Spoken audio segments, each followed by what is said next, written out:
we'll kick it off. Let's just go around the room quickly. If you could just tell everyone your name and what do you do? Hello everyone, I'm Tarun, co-founder of CopperX. We are building stablecoin banking for businesses. Hi everyone, I'm Akansh. I'm one of the founders for Prime Vault. Think of us as the AWS for crypto infra. So we do everything from wallets, liquidity, ramping for some of the largest institutions and fintech and payment companies around the world. Hi, I am Akash. I am the founder of Glomo. Glomo Payments is the first regulated payment service provider based out of GIFT IFSC. GIFT IFSC is a special economic zone that our government has created based out of Gujarat. We do cross-border payments, payment account issuance, so we can provide store value, the entire transaction banking facility, as well as money moving in and out of India for capital markets. Okay, awesome. Okay, so now we'll go in reverse order. What excites you the most about stable coins, everything that's happening with what we call Fintech 3.0? What excites you the most? We'll start with you, and you can't use the same answer. So we're giving Akash the benefit, since he is, I would say, the newest to the stablecoin space amongst the three of you, potentially, maybe. Yeah. No, absolutely. That's absolutely correct. I don't understand it as so as you what's do. the one thing you find the most exciting about For sure. stablecoins from a fintech and payments perspective? Yeah, no, I think one thing which we are internally very excited about is the efficiency part of it. The efficiency, the ability to move money 24/7 within the rail is very important, quite efficient. We primarily deal in capital markets, wherein the margins are required in the blink of an eye, so that you can start trading. And for that, 24/7 liquidity is something which is very important, which none of the other rails provide other than stable coins. So that's pretty exciting.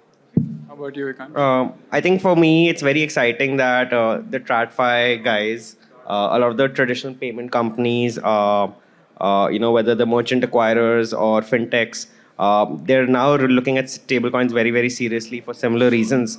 And especially in geographies where it's really hard to move money, where Swift fails, I would say, primarily because of, again, speed or like pricing. Stablecoins we're seeing are making a serious dent, where they're replacing like a Swift Rails and unlocking new use cases like e-commerce payments and like payroll and a bunch of different things.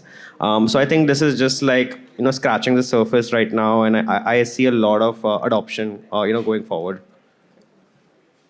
For me, so basically I think like with stable coins, like your money is in each and every country at the same time. So this is like it's like the way WhatsApp enabled messaging or email enabled messaging to anybody and everybody on the internet without going physically or via physical mail.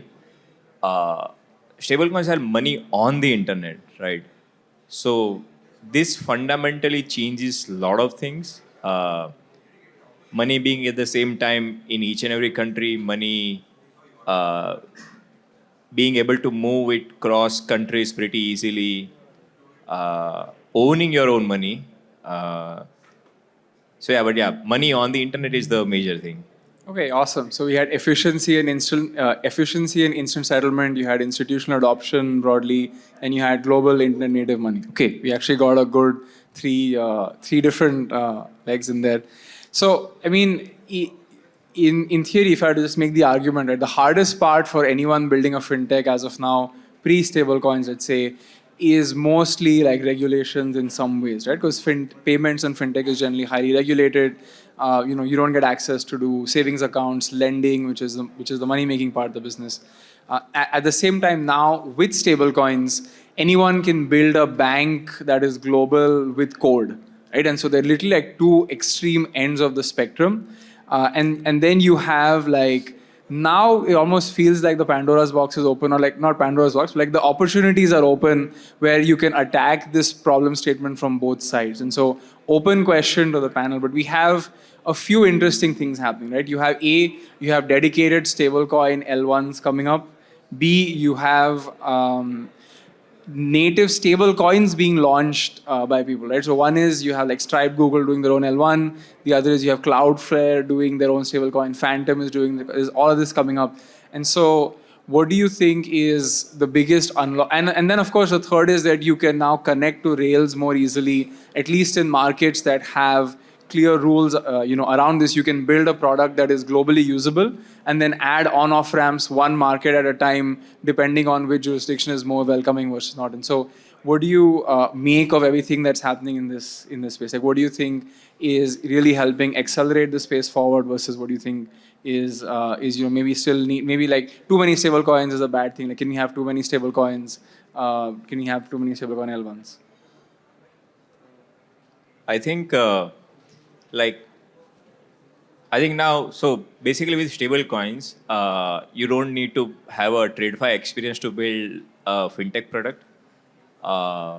You don't need that deep subject matter expertise to build a bank, right? For example, like right now, if you want to build, let's say, a simple bank similar to Mercury for let's say US based payment rail, right?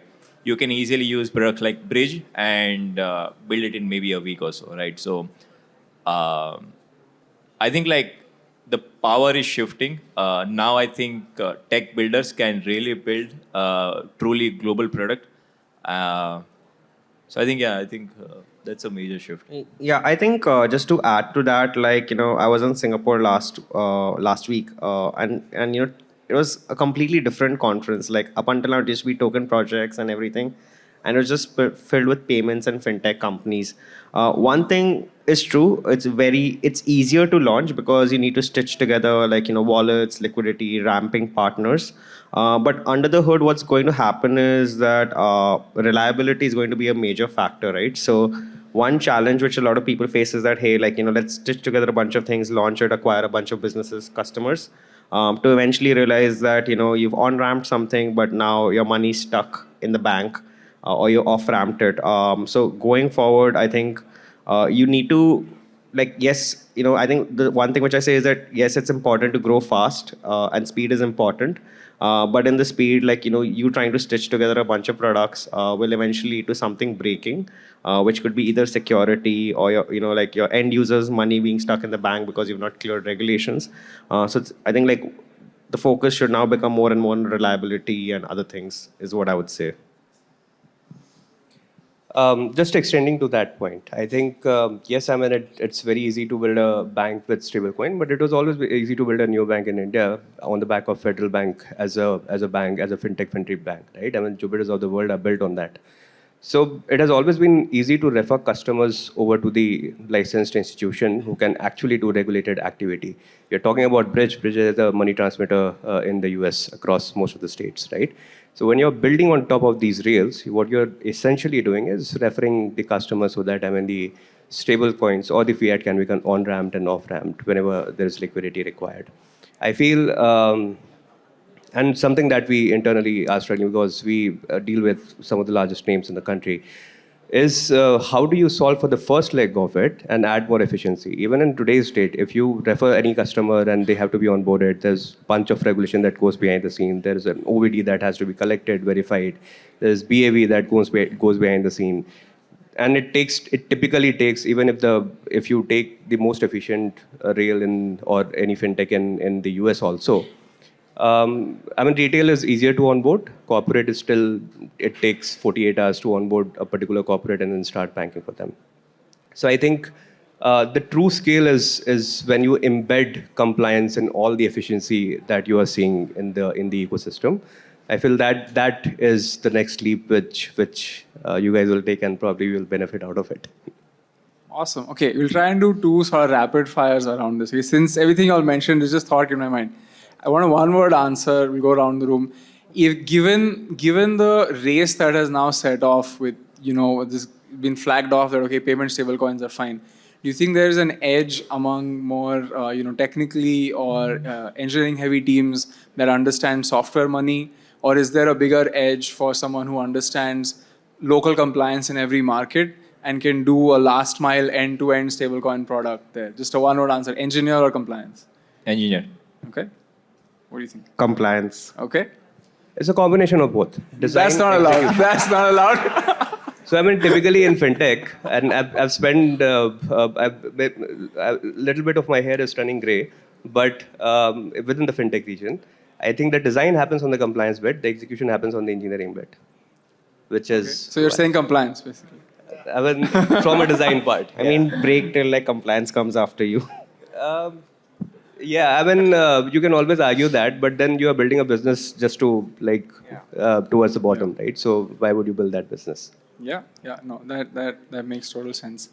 I think the other thing now when you start thinking about global versus local is you have USD denominated stablecoins now have again flagged off a race. There's all sorts of reasons why a lot of countries should want to defend against local usage of dollar as their currency, and so you will see regional stablecoins, CBDCs, and some of these things playing a role, and that will dictate a lot of what the fintechs that are licensed to operate in those markets can do. So I'm curious to hear if you guys have a take on what do you how because so far regional like non-dollar stablecoins have not worked, right? Because stablecoins is mostly maybe part dependency. Stablecoins were used for trading and settling crypto assets. US dollar is 98% of all forex trade or something like that, and so they just didn't pick up. But now that this is like it's more explicitly head on, I think Brian Armstrong was on a podcast saying that why do we need 100 currencies? The dollar is good, and maybe a few others required. It's like public. And so, given this getting a little adversarial, how do you see regional stablecoin CBDCs playing out in this scenario? Sure. Yeah, if you banks, I mean, the entire efficiency of stablecoin, and as far as I understand, I can be wrong over here, is because you get the bank out of the picture, right? You deposit certain fiat, and I mean, it is happening after Genius Act came in. Otherwise, it was a paper transaction without any security at all. But technically, you have that deposit, and against which you are issuing digital asset. That digital asset is not in control of the bank, which means that there's not a legacy system behind the rail, which makes you inefficient, right? And that's the efficiency which all of us discuss about, right? At the end of the day, you are moving money, you are balancing your ledger. I mean, L1's like every L1 over here is providing that entire ledger infrastructure or network for that matter, where money can be moved very efficiently. So CBDC, if you rely on CBDCs to come up with a particular solution, then again, I mean, central banks will try to involve banks. Banks will then come up with how can we embed the most amount of compliance so that they are on the very right side of the regulation, and it will take some time, right? There's a project Dunbar which happened, which was talking about interoperability of all the CBDCs, and most of the CBDCs were participating in there. It didn't pick up. The reason is because central banks are slow. Banks are slow, right? I mean, you need people who can execute faster. So for that matter, I think CBDC will take some time. Eventually, this is the biggest threat to stable coins, right? If CBDC becomes as efficient as stable coins, we are living in a tokenized world of what we see today. It's fiat tokenized. That's what CBDC is, right? So that's my opinion, my understanding. Do you all want to add anything to that? Yeah, I mean, just quick points. I think, I mean, we're already seeing hints of this. Is that I don't think like governments are very comfortable with, USDC or US dollar denominated stablecoins existing, primarily because I think in global South, like people are using it as a hedge against their currency, in many geographies. So I feel like CBDCs or like stable coins pegged to your own local currency will definitely come up again to your point. Like I think it's not as efficient as like how Circle and others or Tether has like obviously proliferated the market. So that's one. Number two, I think like with obviously CBDC slash like stablecoin pegged to your currency, the markets will become more efficient. Right now, like if you want to go from say Mexican peso to like say dirham or like US dollar, there are a lot of hoops. But you again have like a tokenized version of the peso or INR, and then the spreads become much lower, which makes it more efficient. So I think both will happen, but I think it's still some time away. So two things, like one shorter horizon and a longer horizon. So in a shorter run, I think, and my horizon is like 20, 30 years, like it's a shorter one. So in there, like, there will be all the currencies available as it is, like whether it's in form of CBDC or stable coins, because everybody loves their own thing, right? And it's not in our control. It's in the control. I mean, it's in the power of the government that what do they want to do, right? Even with hyper, like very very hyper inflated countries like let's say Nigeria or some of them, right? Like their currency is still like naira, right? So it's very difficult for this to change. So all the currencies will coexist for like another 20 years minimum. But now whether stablecoin versus CBDC, right? If we are talking about that, I think this is also in the nature of how government works of a particular country, right? For example, like the concept of private money in US is very common, right? Versus in India, there is nothing like private money, right? Like everything is by government, right? For me, I think I know like this is an argument. Like, okay, CBDC are different, stable coins are different. Both of them are tokenized money. That's it, right? It's a different, like it's a different entities controlling it, but they are the same in a way, right? Okay, now there could be there could be things like private blockchain, and if that's there, then it's a CBDC, right? But yeah, based on that, I think India has a very higher chance that, let's say, in here, like we will have CBDC. Globally, stable coins because of the way US works, right? Um, Due to the fundamental reasons of the way nation was built, right? But you're already seeing trends of that, right? I mean, India, of course, I mean, they have issued CBDC, they are partnering with Nexus, and they are doing some projects for interoperability of CBDCs among countries. I mean, some of the states in US also have come up with their own form of CBDC, right? So I think things are moving in that direction, and I think it's fair also to maintain that balance of Yeah. each country's currencies. Got it. And at the Okay. same time, there will be for sure like hundreds versions of the same dollar, for sure. Yeah. Like, Yeah. Okay. Okay. Cool. We'll close it out now with a call to build. Oftentimes once a sector reaches a certain level of maturity, people feel like, okay, this is done. There's nothing else to do here. Whereas that is the best time to start building there, right? So things like stable coins, prediction markets, where it feels like there's some breakout product, like whether it's Polymarket, Kalshi, USDC, USDT.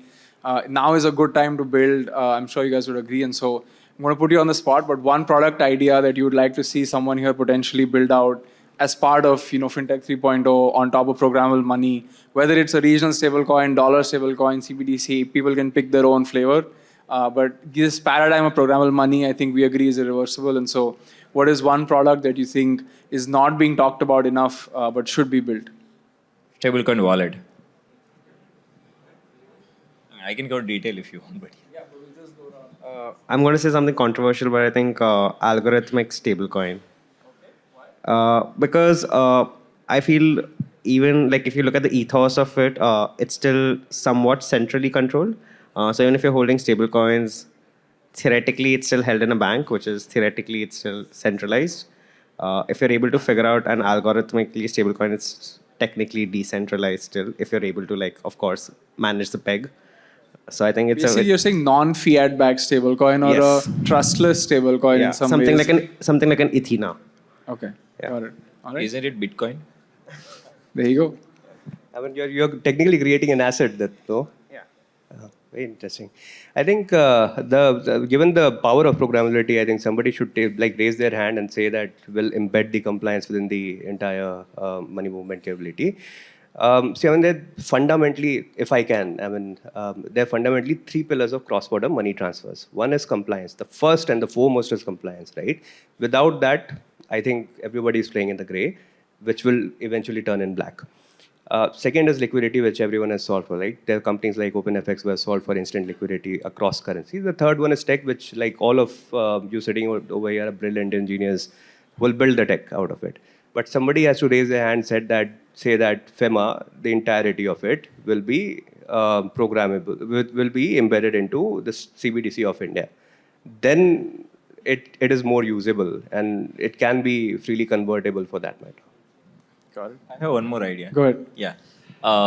If anybody here is a very deep like data analyst or basically like a scrapper who can build a very good scrapper, I think you can also explore building a really good KYC KYB tool, and it's a What do you huge mean? opportunity.